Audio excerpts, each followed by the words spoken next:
Voy. To'g'risini ayting. 1700 ga oldingizmi, 1600 ga oldingizmi? Mana qara, hammani ham qo'lda 1700, 1600 dollarlik telefon emas, 200 dollarga oldim. Qanaqasiga u? 200 dollar turmaydi-ku. Videoni oxirigacha ko'rgan, olsangiz tushuntirib beraman. O'rtoqlar, bu ko'rib turgan telefoningizda 17 Pro Max Dubai Premium versiyasi bo'ladi. Juda ham cho'tki qilib o'xshatib qo'yibdi, ranglarini ham keltirib qo'yibdi.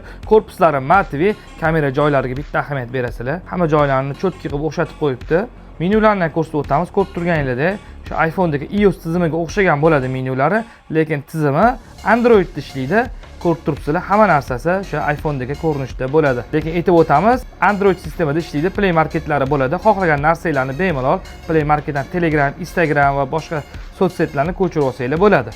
Ko'pchilikning beradigan savoli, imeykasida muammo bo'lmaydimi deb, xudo xolisa muammo bo'lmaydi, bunisiga garantiya beramiz. Undan tashqari shu telefonni atiga 200 dollarga xarid qilsanglar, bonusiga prozrachniy chexol va adapterlardan qo'shib beramiz.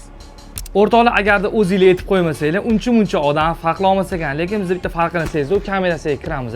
O'zingizlar ham bitta ko'ringlar, kamerasi ozgina baribir sotib qo'yar ekan, shu yerdan farqlab olsanglar bo'lar ekan, lekin kamera kontrollari ishlaydi ekan, mana ko'ryapsizlar zoom bo'lishini.